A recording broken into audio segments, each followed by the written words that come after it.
Hello students, in last lecture we will discuss about the warehousing. Warehousing can be defined as a group of activities connected with the storing and preserving of stored goods from the time of production till the time of consumption. In last lecture we will discuss about it. Now we will discuss about the types of warehouses. There are total 7 types of warehouses. First, private warehouse. Second, public warehouse. Third, bonded warehouse. Fourth, duty paid warehouse. Fifth, government warehouse. Sixth, cooperative warehouse. And the last one, cold storage warehouse. Okay, now we will discuss in detail what is private warehouse. Private warehouse, this type of warehouse owned by private owners, businessmen. They have their own private warehouses, hence that type of warehouses are called as private warehouses. Private warehouses are owned, operated by big manufacturers or merchants to fulfill their own storage needs. Big businessmen firms which needs large storage capacity on a regular basis and who can afford money, construct and maintain their private warehouses. Okay, this type is called as private warehouses. Now second, public warehouses. A public warehouses is a specialized business establishment that provides storage facilities to the general public for a certain charge. It may be owned and operated by an individual or a cooperative society.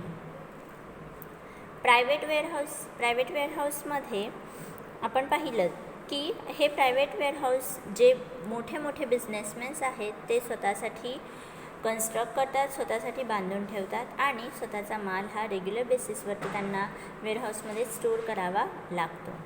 Second, public warehouse हे individuals किंवा cooperative societies construct करतात आणि हे इतर लोकांना ते warehouse वापरायला देतात. ह्याच्यासाठी ते काही चार्जेस घेतात. Certain charges general public has to pay certain charges. Okay, it works under a license from the government in accordance with the prescribed rules and regulations. Public वेअरहाऊसमध्ये इथे त्यांना लायसन्स घ्यावे लागतात गव्हर्मेंटकडून आणि हे लायसन्स ते रूल्स अँड रेग्युलेशन काही rules and regulations follow करून त्यांना ह्या लायसन्सनुसार हे वेअरहाऊसेस वापरायला देता येतात.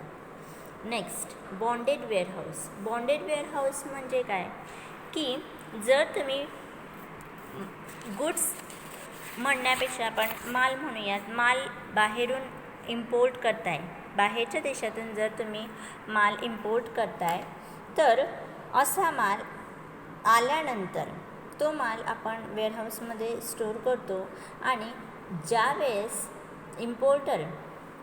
जो इम्पोर्टर आहे तो ज्या वेळेस कस्टम ड्युटी पे करतो त्यावेळेसच तो त्याचा माल घेऊन जाऊ शकतो. तोपर्यंत तो एका वेअरहाऊसमध्ये ठेवलं जातं आणि अशा वेअरहाऊसला बॉन्डेड वेअरहाऊस असं म्हटलं जातं. Bonded warehouses are licensed by the government to accept imported goods for storage until the payment of custom duty. मी आताच तुम्हाला सांगितलं की कस्टम ड्युटी जोपर्यंत पे करत नाहीत तोपर्यंत हे जो माल इम्पोर्ट केलेला आहे तो माल काय करावा लागतो, वेअरहाऊसमध्ये ठेवावा लागतो आणि अशा वेअरहाऊसला बॉन्डेड वेअरहाऊस असं म्हटलं जातं. This warehouses works under the control of custom authorities आणि अशा प्रकारचे वेअरहाऊसेस हे कोणाच्या अंडर असतात, कस्टम अथॉरिटीच्या अंडर असतात, म्हणून ह्यांना बॉन्डेड वेअरहाऊस म्हटलं जातं. Next, duty paid warehouse.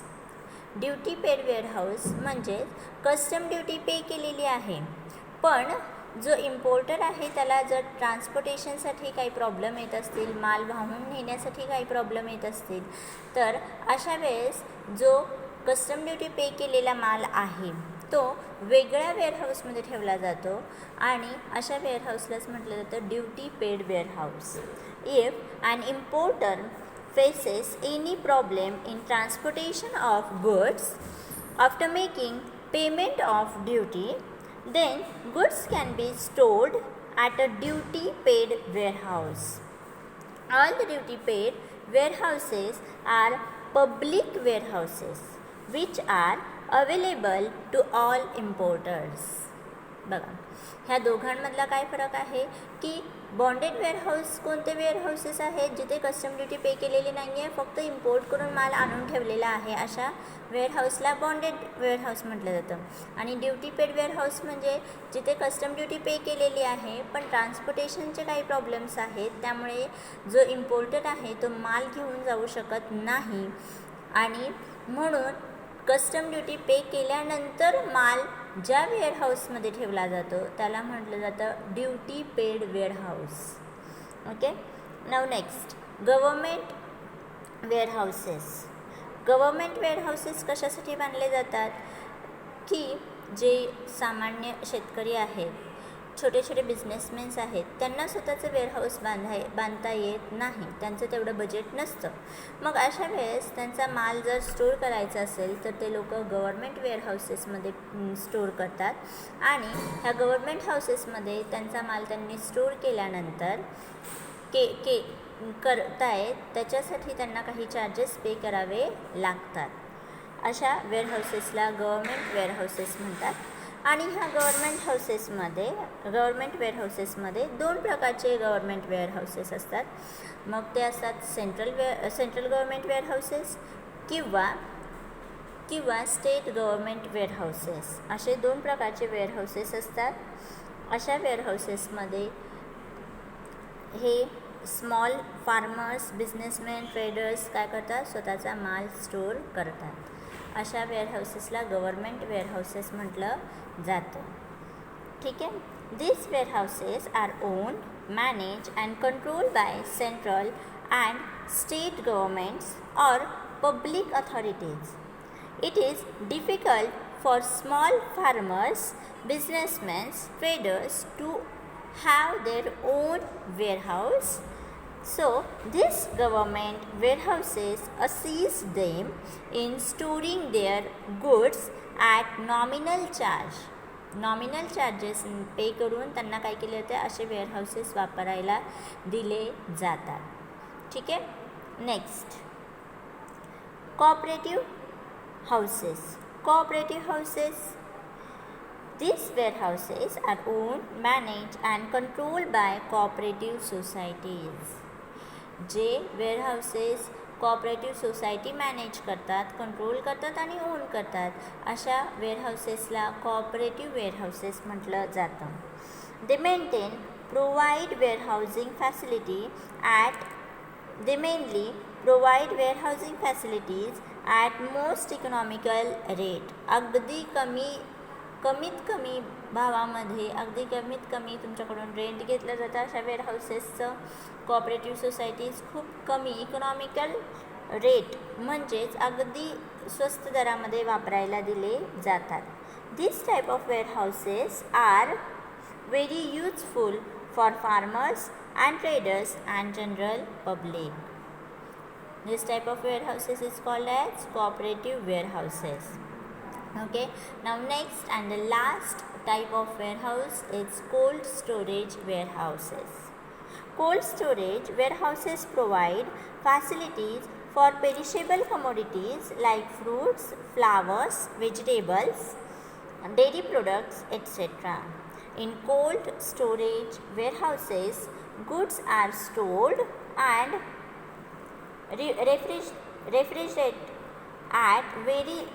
refrigerated at very low temperatures so as to preserve them and use them in future. International trade has become possible due to these warehouses. बघा, हा अगदी महत्त्वाचा आणि शेवटचा जो आपला वेअरहाऊसचा टाईप आहे तो आहे cold storage warehouse. Cold storage warehouse कशासाठी बांधले जातात, तर जे पेरिशेबल गुड्स आहेत हे स्टोअर करण्यासाठी हे कोल्ड स्टोरेज वेअरहाऊस बिल्ड केले जातात, कन्स्ट्रक्ट केले जातात. ठीक आहे. मग असे जे आहेत ह्याच्यामध्ये अशा प्रकारचे वेअरहाऊस आहेत, ह्याच्यामध्ये फ्रूट्स, व्हेजिटेबल्स, फ्लावर्स स्टोअर केले जातात आणि ते फ्युचरमध्ये ज्यावेळेस गरज आहे अशा वेळेस ते यूज केले जातात. This type of warehouse is called as cold storage warehouse. Okay. Hope you all understood this types of warehouses, and this is our last topic of this chapter, business services. With this topic I am announcing that this chapter is over. Okay, in next lecture we will start our 5th chapter. Okay, bye.